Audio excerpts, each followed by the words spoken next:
Belum lama ini atau tepatnya di tanggal 20 Juni tahun 2024 kemarin, Pusat Data Nasional Sementara atau PDNS Surabaya mengalami peretasan dan sang peretasan meminta tebusan sebesar 8 juta US dollar atau sebesar 131,8 miliar.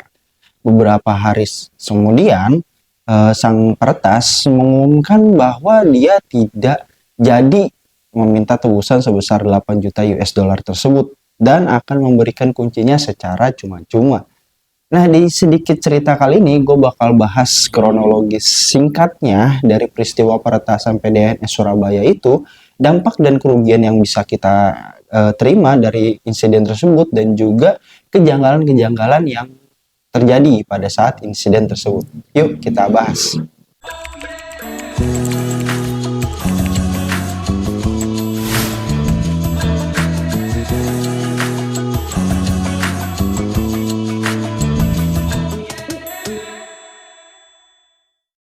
Awal mulanya kejadian ini terjadi di tanggal 17 Juni tahun 2024, pukul 23.15. Itu ada upaya untuk penonaktifan Windows Defender di PDNS Surabaya.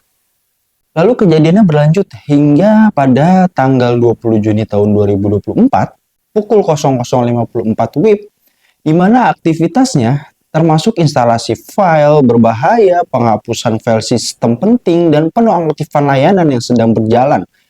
File terkait dengan storage atau penyimpanan mulai dimatikan dan tertutup secara tiba-tiba.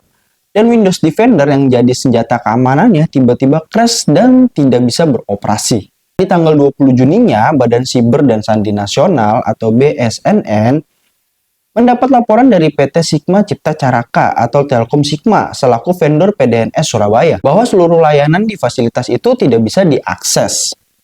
Imbasnya, sejumlah layanan publik seperti imigrasi dan pendaftaran pelajar sekolah baru jadi terganggu. Setelah melakukan forensik digital selama beberapa hari, tim BSSN pada 23 Juni menemukan bahwa Brainchipper ada di balik insiden tersebut. Brainchipper adalah kelompok peretas yang bereaksi menggunakan varian ransomware Lockbit 3.0.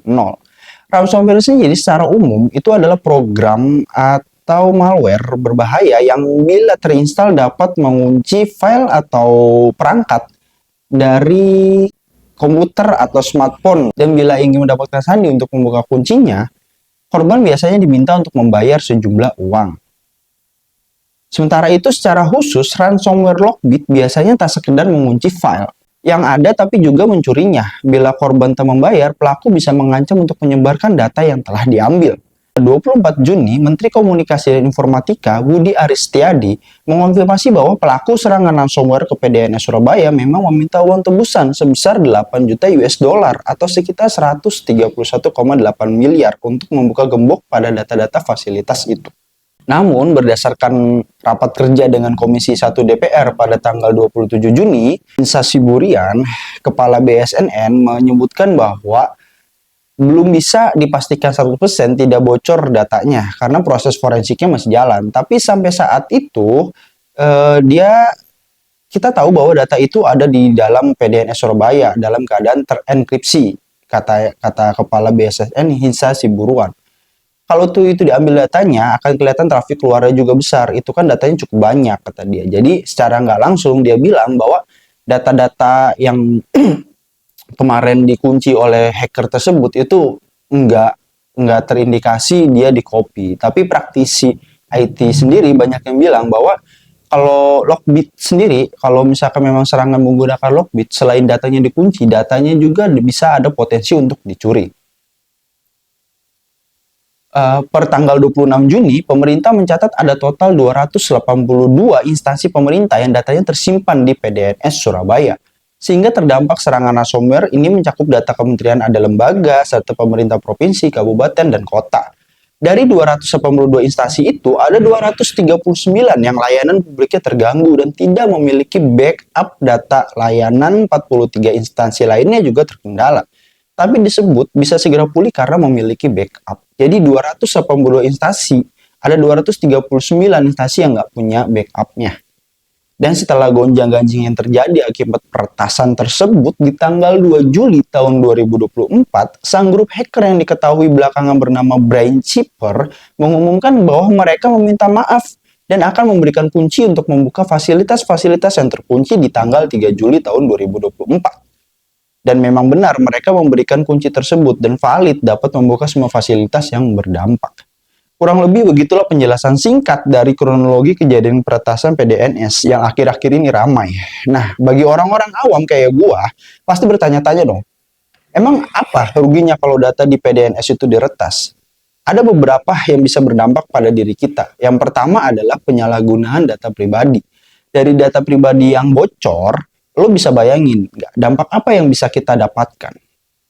Contohnya, kalau data pribadi kita itu digunakan untuk memesan suatu barang di marketplace, kayak pesanan fiktif gitu bisa kan? Atau mungkin pengajuan pinjaman online, eh, atau misal kita itu kan data yang kita bocor itu misalkan berupa nik KTP, kita bisa digunakan untuk mendaftarkan di partai tertentu ya kan sebagai anggota fiktif atau lain sebagainya. Nah, itu salah satunya adalah penyalahgunaan data pribadi. Lalu yang kedua adalah penipuan. Lo kalau sekarang pernah nggak dapet penipuan nih dari WhatsApp misalkan, dari bank tertentu atau misalkan ini undian tertentu seperti itu. Kalau dulu kita penipuan itu terjadi, mereka itu secara nggak langsung nggak tahu siapa kita gitu. Tapi kalau sekarang penipuan-penipuan yang dapat langsung ke WhatsApp kita biasanya sudah ada ininya, sudah ada selamat Bapak Ibu sekian yang beralamat tinggal sekian gitu di alamat rumah sekian gitu kan. Jadi mereka udah tahu data pribadi kita. Nah, itulah imbas-imbas dari kebocoran data yang sering terjadi. Dari kasus peretasan PDNS Surabaya ini, ada beberapa kejanggalan yang terjadi. Satu, PDNS hanya menggunakan Windows Defender sebagai keamanan sibernya. Sebuah data center dengan nilai anggaran 700 miliar rupiah cuma pakai Windows Defender. Lucu banget ya. Dua, tidak ada prosedur backup data. Infonya data yang di backup itu sekitar 2% gitu. Lagi dan lagi ya.